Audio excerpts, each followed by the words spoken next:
It's so gorgeous. If the color on the packet is the color of the phone, oh my gosh. Samsung Galaxy S23. It is just the base model, but honestly, I'm so happy with it. I've been long overdue for a new phone. Let's open it up.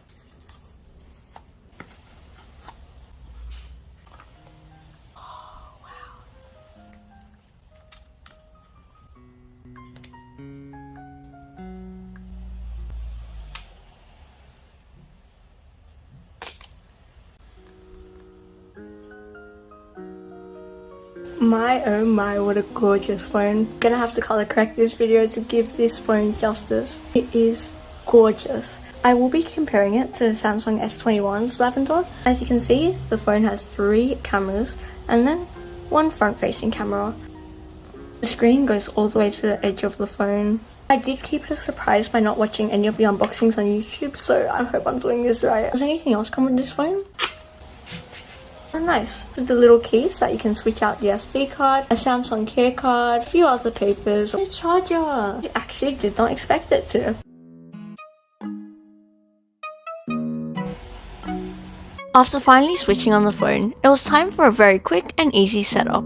I decided to film this part as well so that you guys getting the phone know exactly what to expect. After getting it connected to the internet, the phone needs to restart. Once it restarts though, it's finally time to get into the fun part of the setup. You have the option to copy everything from your old phone, but I decided to skip that step for now. After which, you're prompted to sign in with Google. Then choose one of the various options to secure your phone, including face recognition, fingerprints, PIN, password, and pattern. I chose to go with face recognition. Another one of my favorite features on this phone is the fact that if it gets lost, it'll send you an email of its exact location. You then choose between light and dark, which was light for me, and finally, you're all set up. I quickly realized that the interface remained the same as all the other Samsung phones, which was really good for me because I'm already so used to it. You swipe up for apps, and from the home screen, swipe left for Google. This is where you'll find a ton of news stories as well, right at your disposal. It was finally time to check out the camera and the options provided to you. Right off the bat, it is clear, like crystal clear. Of course though, this camera ain't doing it justice. There are 3 options to toggle the 3 different cameras on the back of the phone, then a bunch more on the bottom to zoom in and out, with a maximum of 30 times zoom. You of course though can pinch the screen to zoom in and out as well. Some other options available include portrait mode, video mode, and a screen with a ton more options. This is where you can get very specific with the types of photos you'd like to take. When turning the phone on, this is what it looks like. I absolutely love the live wallpaper, which you can see better in this shot. The face recognition works incredibly fast, which you can see here, and all in all, it's just such an improvement of a phone. I very quickly customized everything, from the fonts to the colors to all of the apps, thanks to Samsung's easy to use personalization options. You can simply pick a theme and it will change everything to the colors that you wish. I was even able to change my fonts with just the click of a button. Here as well, you can have a better look at how the S23 optimizes photos to ensure that they're the clearest they can be. Ooh. Now let's head into the second part of this video, the first vlog on the S23. Today, I'm heading to Sydney City, specifically to the art museum, with the art class at my school. The art room table. Oh! Art table back together. This is a combined class of both Year 9s and 10s, going on a trip that's going to be really inspirational to our future projects. Look at this wall, what a nice wall. They painted only one side of the brick so it becomes an artwork, look at that. Look how cool that is. Funnily enough, we found ourselves admiring artworks before we even made it to the museum. Guys, graffiti is bad, but some of this was really beautiful. Look at the camera!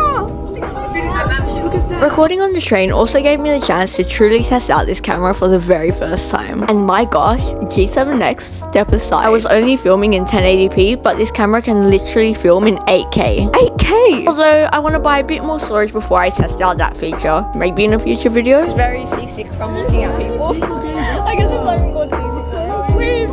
Come on a second, you iPhone kids. Look at this shot of the harbour bridge. I am genuinely in shock. It is clearer than my eyesight. Little Park.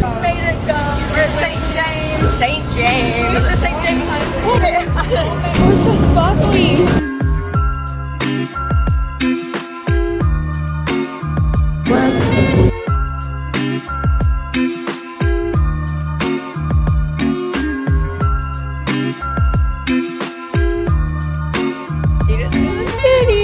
So beautiful. I've never been to this side of the city. Oh! Did I get that on camera? Oh! So we eventually did arrive at the city and had quite a bit of time to just admire the sights. We walked through a bit of the botanical gardens. The streets we were going through were so gorgeous. There was even a couple chapels along the way. This is your sign to get off at St. James the next time you head to the city, because this is a side of Sydney I want to see a lot more often. In one word, I'd describe it as rich people trees. And we finally arrived at the gallery. Looks like something straight out of a movie. Starting off the morning by sitting down for a nice breakfast. Guys.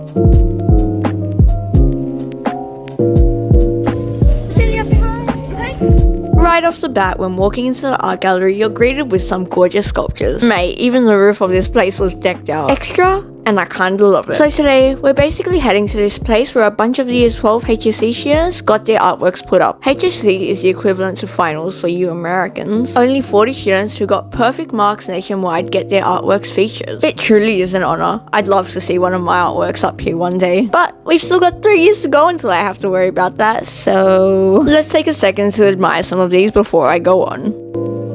I'm gonna do something like this in HSC for sure. Something surprising which I actually didn't know prior to this trip is that your artwork doesn't even have to be an artwork. From what my art teacher had told me, there's 10 topics which you can hand in, although pretty much anything that you create is considered art. This includes submissions of photography, animation, sculpture, painting, drawing, movie making, etc, etc. There was literally something for everyone. So to my friends that aren't in art this year because they think they're bad artists, I hope you're seeing this. Every submission, of course, has to have an underlying meaning. Like for this one, it was about burnout, which was pretty original. And this one, the rises in prices of cost of living. Wow, that was a mouthful.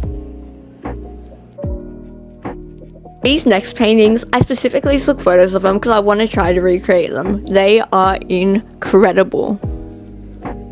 And here's an example of a student that tried movie making, which is something I was referring to earlier. I know that my vlogs are usually incredibly quick and flashy, and this doesn't necessarily suit my style, considering I only stay in one place, which is the art gallery, and it's mostly made up of voiceovers. But this is a part of me which I really want you guys to see, because I love art, and if I ever want to be famous, I have to be real. What's your guys' favourite subjects or hobbies? Let me know in the comments below.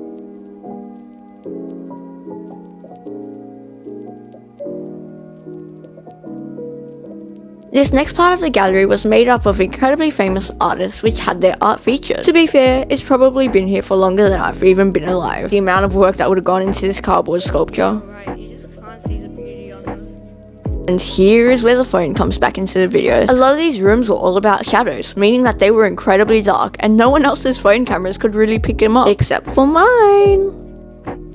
One of my favourite pieces of the day, this incredibly trippy building. I genuinely held onto the railing so many times thinking I was going to fall. The bottom's right there. Oh, look over there we all are. But we're actually like right here. Then there was this house, which I got in trouble for going way too close to. But I did it for you guys and for this shot. I honestly never even ended up liking the shot. And then a room of colour with some seats, which were actually part of the artwork. And then it was time for the tank, the final destination of this trip, although the place that really made this phone camera stand out. As you can see, the number of warnings that were put up because of how dark this place is, it really trips some people out. They can even get injured by walking into poles. Not a single person could take photos in here because their phones simply could not capture it without flash, and flash wasn't allowed. So you guys truly get exclusive footage. You're welcome.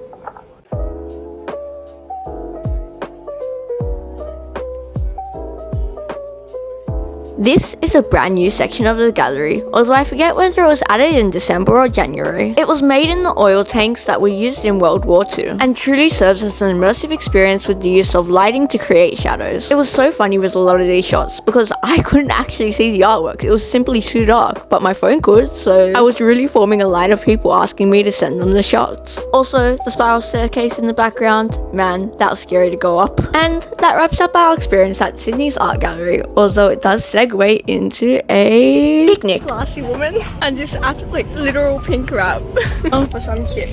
Literally, this is such a moment right now. This is perfect. And we're behind the cafe, or our cafe is behind us.